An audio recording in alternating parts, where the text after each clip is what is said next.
Kami akan memberikan lisensi kepada Anda untuk memproduksi Patriot. Itu cukup keren, bukan? Ini adalah sebuah eskalasi, tapi ini juga sebuah eskalasi yang bisa membantu mengakhiri semua ini. Serangan terhadap kilang minyak Rusia adalah eskalasi yang diperlukan yang akan membantu mengakhiri perang. Ukraina akan mendapatkan lisensi untuk memproduksi rudal Patriot. Amerika Serikat akhirnya siap menutup wilayah udara Ukraina dan tekanan terhadap Presiden Putin semakin meningkat. Presiden Amerika Donald Trump setelah bertemu dengan Volodymyr Zelensky di KTT NATO di Ankara memberi kejutan positif kepada rakyat Ukraina. Retorika Presiden Amerika berubah secara drastis dan sekarang dia yakin bahwa perlu memberikan tekanan tambahan kepada Vladimir Putin. Meskipun dia yakin bahwa diktator Rusia ingin mengakhiri perang dan seolah-olah tidak akan melanggar kesepakatan damai jika Volodymyr Zelensky setuju dengannya. Selain itu, Donald Trump mengumumkan rencananya untuk mengunjungi Ukraina meskipun bukan sekarang melainkan nanti. Dia juga bertanya apakah Zelensky bersedia pergi ke Moskow untuk bertemu dengan Putin. Dan dia menambahkan bahwa dia akan menelpon Putin nanti untuk menyampaikan semua syarat yang diajukan oleh Zelensky. Pada bagian tertutup pertemuan ini, syarat-syarat tersebut diajukan. Зеленский на закрытой части. Dan terkait hal ini, media barat menulis bahwa Ukraina diam-diam menolak rencana perdamaian Donald Trump yang terdiri dari 28 poin dan membangun strateginya sendiri, yang berhasil dan sekarang sangat disukai oleh Donald Trump. Namun yang juga penting, setelah pertemuan tertutup negosiasi, bahkan Presiden Turki Recep Tayyip Erdogan menyatakan bahwa ia akan terus memberikan dukungan militer kepada Ukraina dan akan memberikan tekanan kepada Vladimir Putin untuk mendorong terciptanya perdamaian. Secara umum, dalam edisi kali ini, mari kita bahas bersama selagi masih hangat hasil pertemuan Donald Trump dan Volodymyr Zelensky di KTT NATO di Ankara, dan apa konsekuensi dari pertemuan tersebut. Nama saya Alexei Peci, mari kita bahas topik ini bersama-sama. Tapi sebelum kita mulai, saya mohon Anda untuk subscribe ke channel ini, beri like pada episode ini, dan tulis komentar apa saja di bawah video ini. Saya akan sangat berterima kasih untuk itu. Saya pikir ini adalah waktu yang tepat bagi Presiden Zelensky dan saya untuk bertemu, dan kita akan lihat apa yang bisa kita lakukan. Tapi sebenarnya kami sudah membangun hubungan yang baik, sulit dipercaya, bukan? Dari ruang oval sampai sekarang, saya rasa kami telah membangun hubungan yang sangat baik. Dan Ini bukanlah akhir. tidak, ini bukan. Ini mungkin akan menjadi awal, ya. Ini baru permulaan. Jadi hari ini, 8 Juli di Ankara telah berlangsung pertemuan yang telah lama dinantikan antara Donald Trump dan Vladimir Zelensky, yang terdiri dari konferensi pers terbuka dan bagian tertutup. Singkatnya, pertemuan kedua pemimpin ini berlangsung setelah sidang Dewan Atlantik Utara di tingkat kepala negara dan pemerintahan di NATO, yaitu ketika posisi semua anggota aliansi sudah sangat jelas. Sebagai contoh, dalam pernyataan akhir para pemimpin negara-negara NATO, Rusia disebut sebagai ancaman jangka panjang bagi keamanan dan stabilitas Euro-Atlantik. Untuk menahan ancaman tersebut, negara-negara aliansi mengumumkan pembelian pertahanan baru senilai lebih dari 50 miliar dolar, serta berkomitmen untuk memperluas kapasitas produksi kolektif guna mempercepat inovasi di kompleks industri militer. Yang menarik, semua ini akan dilakukan tanpa keterlibatan Amerika Serikat. Selain itu, pada tahun 2026, para sekutu, sekali lagi saya tekankan, ini adalah negara-negara Eropa dan Kanada, kembali tanpa Amerika Serikat, berkomitmen untuk menyediakan 70 miliar euro untuk perlengkapan militer, bantuan, dan pelatihan bagi Ukraina. Ini adalah paket tambahan lainnya. Lebih dari itu, anggota aliansi telah menegaskan kesiapan mereka untuk mempertahankan tingkat dukungan yang setara pada tahun 2027. Secara keseluruhan, semua orang, kecuali Donald Trump, sangat terlibat dalam membantu Ukraina. Jadi, Trump hanya bisa memainkan perannya sebagai pembawa damai, sebagai mediator, karena dia memang sudah tidak bisa mempengaruhi tindakan sekutunya terhadap Rusia. Artinya, Trump bahkan jika dia sangat ingin, karena dia memang sudah tidak bisa mempengaruhi tindakan sekutunya terhadap Rusia. Jadi, Trump bahkan jika dia sangat ingin sekarang membantu Putin, memberikan semacam tekanan di sana, itu sudah tidak berhasil lagi, karena Kanada sekarang sudah menjalankan strategi pertahanan yang benar-benar terpisah dari Amerika Serikat. Kalau kalian ketinggalan, kemarin kami memang membahas hal ini, bahwa bahkan pesawat peringatan dini jarak jauh yang dulu milik NATO, dan sekarang Amerika menolaknya dan memesan dari Swedia. Dalam pertemuan dengan Trump, Zelensky langsung menyatakan bahwa topik utama pembicaraan adalah pertahanan udara, proses perdamaian, dan kesepakatan drone. Maksudnya kesepakatan mengenai pesawat tanpa awak. Presiden Ukraina menambahkan bahwa ia ingin membahas detail penting kerjasama antara kedua negara. Donald Trump dari pihaknya banyak berbicara tentang bagaimana dia berencana untuk menghentikan perang dan mencapai perdamaian yang telah lama dinantikan. Dan hal pertama yang mengejutkan banyak orang adalah pernyataan Trump bahwa dia justru menyambut baik serangan Ukraina ke dalam wilayah Rusia. Bahkan menurut Trump, serangan jarak jauh Ukraina ke wilayah Federasi Rusia bisa menyebabkan perang berakhir. Seorang jurnalis meminta Trump untuk mengomentari serangan jarak jauh Ukraina ke Rusia. Sebagai tanggapan, pemimpin Amerika itu memberikan kesempatan berbicara kepada Menteri Luar Negeri Amerika Serikat Marco Rubio. Di sini saya akan langsung berhenti karena ada sesuatu yang perlu diperhatikan. Ada kebingungan tertentu dan banyak media berbahasa Rusia maupun Ukraina salah paham tentang apa yang terjadi dan mengaitkan beberapa kata kepada Marco Rubio. Seorang jurnalis Ukraina mengajukan pertanyaan tentang apakah Ukraina dan Amerika Serikat membahas kemungkinan Ukraina menyerang jauh ke dalam wilayah Rusia, agar Rusia merasakan betapa sulitnya melindungi wilayah udaranya sendiri. Dan apakah di Washington berharap bahwa tindakan seperti itu akan membuka ruang untuk negosiasi guna mengakhiri perang? Donald Trump tampaknya kurang memahami aksen jurnalis Ukraina itu, meskipun sebenarnya semuanya sudah jelas. Atau mungkin dia memang tidak mendengar pertanyaannya dan meminta Marco Rubio untuk menjelaskan maksudnya. Marco Rubio akhirnya mengatakan bahwa jurnalis itu meminta penilaian tentang kemampuan Ukraina untuk menembus jauh ke dalam wilayah Federasi Rusia. Dan dia juga menambahkan sendiri bahwa memang akhir-akhir ini Rusia semakin kesulitan melindungi wilayah udaranya. Dan setelah kata-kata itu, setelah pernyataan itu, Donald Trump pun angkat bicara dan membuat pernyataan. Kutipan, "Ini adalah eskalasi, tapi ini adalah eskalasi yang bisa mengakhiri perang." Jadi, seperti yang Anda pahami, di Amerika Serikat sama sekali tidak keberatan jika Ukraina terus meningkatkan serangan ke Rusia. Tapi saya tekankan, tidak ada janji apapun bahwa kami akan memberikan Ukraina rudal agar mereka bisa menyerang wilayah Rusia dengan lebih efektif. Presiden, bagaimana penilaian Anda terhadap serangan Ukraina ke kilang minyak dan pabrik militer Rusia? Dari mana asal Anda? Ukraina. Ungkapkan pertanyaannya dengan cara yang berbeda. Tolong, Ukraina melancarkan banyak serangan ke pabrik militer Rusia dan kilang minyak, dan mereka kehabisan gas. Marco, kenapa kamu tidak menjawab itu? Karena kamu ada di tengah-tengahnya. Ya, tidak. Saya rasa yang sedang Anda bicarakan adalah kemampuan Ukraina untuk menjangkau jauh ke dalam wilayah Rusia. Dan melakukan serangan, saya rasa itu salah satu dinamika yang berubah dalam perang ini selama beberapa bulan terakhir, yaitu Rusia semakin kesulitan untuk mempertahankan wilayah udaranya sendiri. Dan yang kami harapkan adalah hal itu akan menciptakan ruang untuk bernegosiasi mengakhiri perang ini. Ini adalah sebuah eskalasi, tapi juga sebuah eskalasi yang bisa membantu mengakhiri perang ini. seorang militer Ukraina, baik. Baru saja ada berita bahwa militer Ukraina menyerang fasilitas minyak dan militer di beberapa wilayah Rusia. Mereka menyerang pabrik minyak Saratov, Rosnefti, stasiun kompresor Krasnodar, pangkalan udara militer di Borisoglepsk, 230 km dari Voronezh, serta 2 kapal tanker minyak di dekat Taganrog, pabrik minyak dan kimia di Nizhnekamsk. Dan saya tekankan, itu semua terjadi dalam satu malam. Ya, Angkatan Bersenjata Ukraina menambahkan bahwa dalam 2 hari terakhir mereka sudah menyerang 19 kapal tanker yang mencoba mengirim bahan bakar ke Crimea. Oleh karena itu, Rusia sudah mulai menggunakan truk air dan truk susu untuk menyamarkan pasokan bensin ke semenanjung tersebut. Tapi pertanyaannya tentu masuk akal. Namun Rusia juga terus melakukan serangan dan tidak ada perlindungan terhadap serangan-serangan ini, khususnya rudal balistik. Karena kekurangan rudal untuk sistem Patriot, pasukan militer Ukraina terpaksa mengubah taktik dalam menangkis serangan udara. Para ahli sudah mengatakan bahwa sistem Patriot telah dialihkan dari operasi otomatis ke operasi manual. Ini berarti bahwa Patriot, yang biasanya secara otomatis mendeteksi target dan menembakkan 2 rudal, begitulah cara kerja Patriot, sekarang tidak lagi bekerja seperti itu. Dalam mode manual, ketika militer sendiri yang mencari target dan menembakkan, bukan 2, tetapi hanya 1 rudal saja untuk menghemat biaya.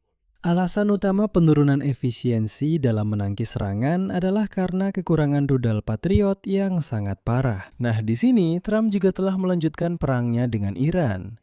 Dan jelas bahwa ini terjadi di sana dan sekarang. Operator sistem Patriot tetap memiliki kebebasan untuk menentukan target mana yang akan diserang dan dalam urutan apa.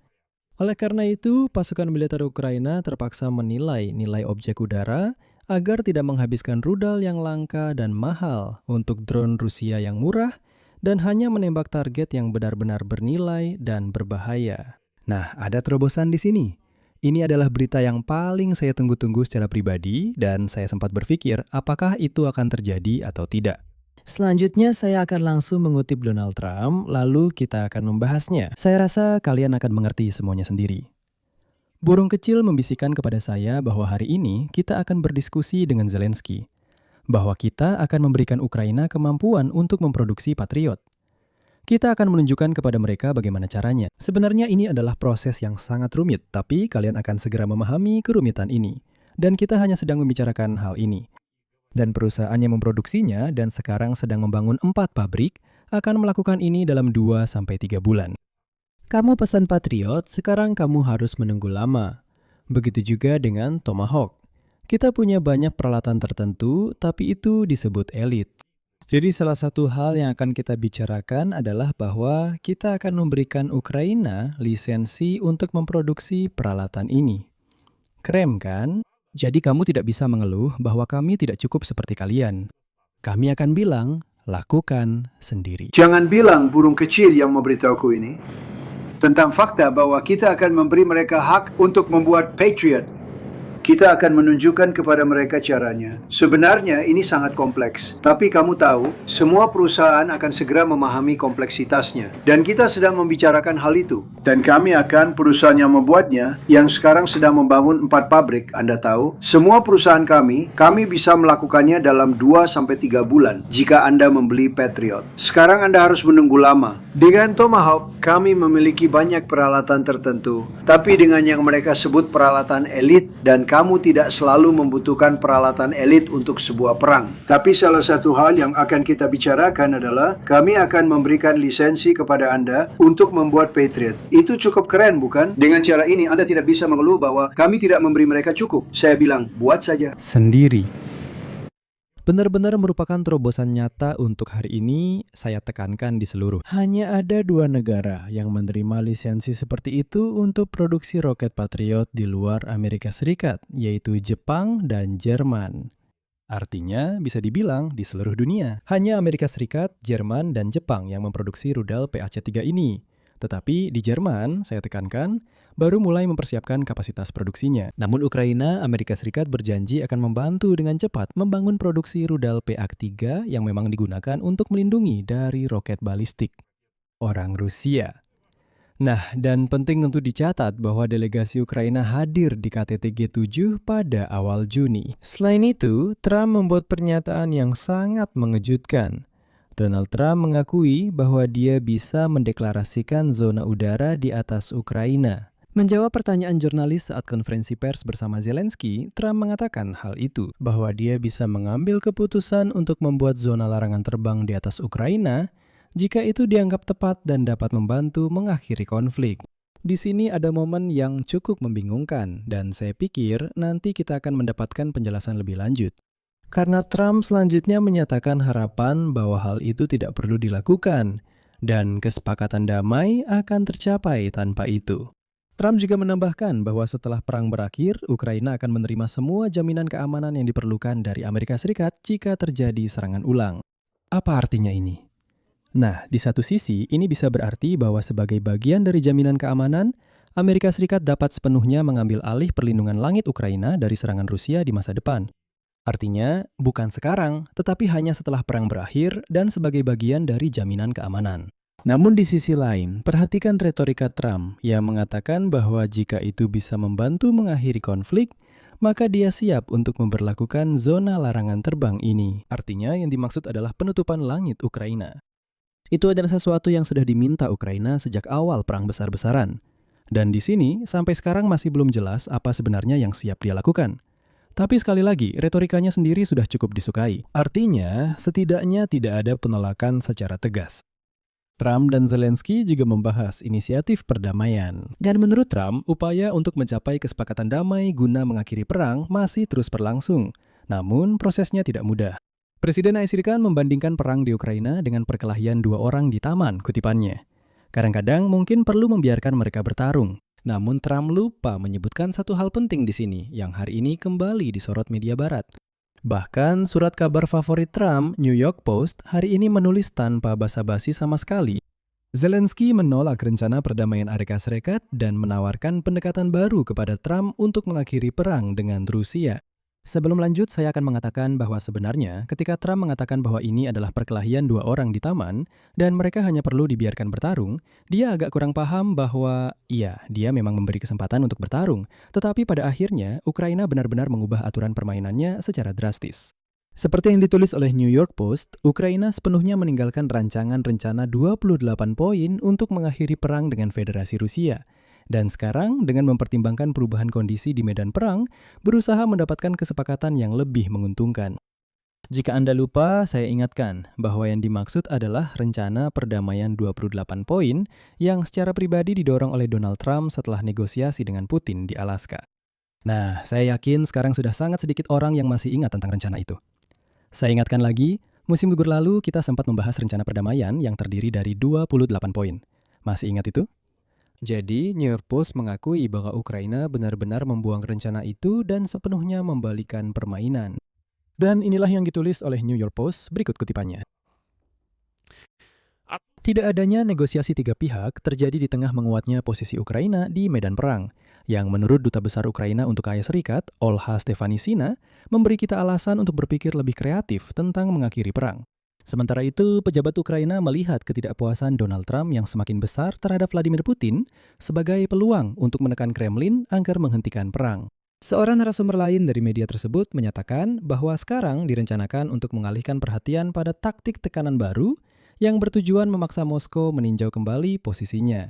Dan kini, di sela-sela KTT NATO, para diplomat Eropa mengakui bahwa para pemimpin Eropa bahkan sejak KTT G7 sebulan lalu, hampir semuanya mendesak Donald Trump untuk melihat Ukraina sebagai aset strategis, bukan sebagai beban. Dan media tersebut mencatat bahwa selain menghentikan perang, Volodymyr Zelensky juga meyakinkan Donald Trump hari ini bahwa Ukraina telah menjadi tak tergantikan bagi keamanan jangka panjang NATO. Dan inilah hasil pertamanya. Donald Trump hari ini mengumumkan bahwa Amerika Serikat akan membeli drone Ukraina. Berikut kutipannya. Kami akan membeli drone Ukraina mereka. Kami memproduksi drone. Kami memproduksi drone yang luar biasa. Tetapi mereka memiliki kemampuan untuk memproduksinya dalam jumlah besar. Jadi maksudnya, akhirnya Trump mengakui bahwa ya, Ukraina memang punya drone keren dan orang Amerika akan membelinya untuk tentara mereka sendiri. Selain itu, Trump tiba-tiba mulai menyebut Zelensky hampir sebagai mitra terbaik. Berikut kutipan lainnya. Saya rasa sekarang adalah waktu yang tepat untuk bertemu dengan Presiden Zelensky. Kami telah membangun hubungan yang baik. Sulit dipercaya, bukan? Sejak pertemuan di Oval Office, kami telah membangun hubungan yang baik. Dan ini baru permulaan. Negara ini, Ukraina, memiliki masa depan yang cerah. Tanah yang begitu indah, aset yang begitu luar biasa, dan orang-orang yang begitu hebat. Tapi memang setelah itu Trump menambahkan, kutip, kami punya sedikit ketertarikan pada negara ini, tahu kan, karena kami punya tanah di negara ini di mana ada mineral. Saya sangat menantikan kesempatan untuk memanfaatkan hal ini pada saat yang tepat. Maksudnya, ingatlah tentang perjanjian logam tanah jarang dan secara umum mineral yang ada di Ukraina. Ini adalah semacam konsorsium untuk penambangan elemen-elemen tersebut. Nah, kemudian Trump menyatakan bahwa dia menyesal karena begitu lama tidak bisa mengakhiri perang Rusia melawan Ukraina. Karena Putin dan Zelensky adalah orang-orang yang terlalu rumit. Tapi dia menambahkan bahwa Putin menginginkan perdamaian dan dia pasti tidak akan menipu serta akan mematuhi perjanjian damai apapun. Karena dialah Donald Trump yang akan membuat kesepakatan itu. Yah, tetap saja ada sikap naif di sini. Dan satu kutipan lagi dari Trump. Vladimir Putin ingin melihat penyelesaian konflik Ukraina. Nah, kita telah menyelesaikan banyak perang dan menurut saya, perang ini bisa menjadi yang paling mudah di antara semuanya. Tapi, Putin adalah pribadi yang rumit. Dan orang ini, maksudnya Zelensky, juga pribadi yang rumit. Ini bukan hal yang paling mudah, bukan urusan yang paling gampang. Ini membutuhkan komitmen besar. Kita sudah memberikan tekanan yang sangat kuat kepada Presiden Putin. Saya tidak berpikir dia menyukai apa yang sedang terjadi. Dan saya tidak ingin mengecewakan Zelensky, tapi semua yang saya lakukan dengan Presiden Putin berjalan baik. Itu baik-baik saja. Saya tidak berpikir akan ada yang dilanggar. Namun demikian, hari ini Bloomberg memberikan penilaiannya. Dan di sana mereka menganggap bahwa Trump di KTT NATO lebih fokus pada Iran dan hampir tidak memberikan perhatian pada Ukraina. Seperti yang dilaporkan oleh kantor berita tersebut dengan mengutip sumber, pada pertemuan tertutup KTT NATO di Ankara, Presiden Amerika Serikat tidak memberikan janji konkret kepada sekutu Eropa mengenai Ukraina. Trump juga mengkritik kebijakan migrasi Eropa, menyerang Spanyol, mengangkat isu yang ia sebut sebagai masalah migrasi tak terkendali di benua tersebut, kembali menuntut agar Greenland diserahkan kepadanya, dan sebagainya. Dan para pejabat Eropa sebelum pertemuan berharap bisa mengalihkan perhatian Presiden Amerika ke perang di Ukraina. Namun menurut Bloomberg, mereka hanya mendapat pernyataan umum tentang dukungan. Trump memberitahu para sekutu bahwa Amerika Serikat siap terus menjual senjata kepada negara-negara Eropa yang kemudian dapat meneruskannya ke Ukraina. Namun, seperti yang ditunjukkan oleh pidato Donald Trump, dia akhirnya siap untuk tidak menghalangi Ukraina dan Eropa mencapai tujuan mereka. Ya, Amerika Serikat saat ini tidak memberikan bantuan militer langsung kepada Ukraina, tetapi Amerika siap-siap, misalnya, memberikan lisensi produksi rudal Patriot kepada Ukraina, sesuatu yang bahkan tidak bisa dibayangkan beberapa tahun yang lalu. AS tidak menekan Rusia dengan sanksi tambahan, tetapi juga tidak menghalangi Eropa untuk melakukannya. AS mengambil posisi sebagai mediator yang siap memberikan alat, bisa dibilang, lalu mundur. Sebenarnya, hal ini justru menguntungkan kita. Jika Donald Trump terus seperti ini, Ukraina akan membuktikan kepadanya lebih dari sekali bahwa rencana damainya tidak berhasil. Mari kita simpulkan saja di akhir. Jika Ukraina setuju pada musim gugur tahun lalu dengan rencana damai Donald Trump yang terdiri dari 28 poin, kita pasti sudah lama menyerah. Tapi Ukraina tidak setuju. Sekarang hampir tidak ada yang ingat tentang rencana itu. Dan Donald Trump mengakui bahwa Ukraina sekarang punya kartu truf. Dan saya tekankan, semua itu tanpa bantuan Amerika Serikat. Namun sekali lagi, tidak seharusnya kita mengabaikan jasa-jasa Donald Trump di KTT ini. Karena ada beberapa tanda tidak langsung bahwa dia tetap mempengaruhi proses-proses yang terjadi. Misalnya, Presiden Turki Recep Tayyip Erdogan hari ini menyatakan bahwa dia berniat menggunakan saluran Turki untuk mendorong Rusia menuju perdamaian.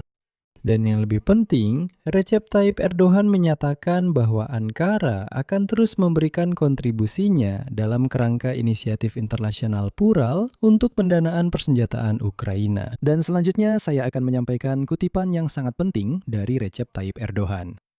Kami berbagi visi damai Tuan Trump terkait perang di Ukraina. Saya menyatakan dukungan saya terhadap inisiatif untuk menyusun daftar kebutuhan prioritas Ukraina. Selain dukungan militer yang kami berikan kepada Ukraina dari cadangan nasional kami sendiri, kami akan terus berkontribusi melalui akses ke plural. Dengan mendukung Ukraina, kami juga menggunakan saluran komunikasi kami untuk mendorong Rusia menuju perdamaian. Saya sangat menghargai sikap tegas yang ditunjukkan oleh teman saya, Tuan Trump. Seperti yang Anda lihat, bahkan Presiden Turki telah menyampaikan posisi yang cukup jelas mengenai Ukraina. Sekali lagi, berkat apa yang dilakukan oleh Presiden Amerika, Tuan Trump, yang juga menyebut Erdogan sebagai teman dan rekannya. Secara umum, saya cukupkan sampai di sini. Pada episode berikutnya, saya akan merangkum hasil KTT NATO dalam konteks yang lebih luas. Tidak hanya dalam konteks perang Rusia melawan Ukraina. Karena di sana juga ada hal-hal yang perlu dibahas. Jadi, silahkan berlangganan saluran ini. Sukai episode ini dan tekan tombol lonceng agar Anda mendapatkan notifikasi saat episode baru dirilis di saluran YouTube ini. Selain itu, hari ini saya juga berencana untuk membahas bersama Anda tentang perang yang kembali terjadi antara Amerika Serikat dan Iran. Karena Donald Trump sudah secara langsung mengatakan bahwa semua negosiasi telah berakhir. Iran juga menyatakan bahwa mereka keluar dari negosiasi. Perang secara resmi telah dimulai kembali. Sudah, saya akhiri di sini. Tulis pendapat Anda di kolom komentar. Jangan lupa subscribe channel ini. Itu saja untuk hari ini, jaga diri Anda, sampai jumpa.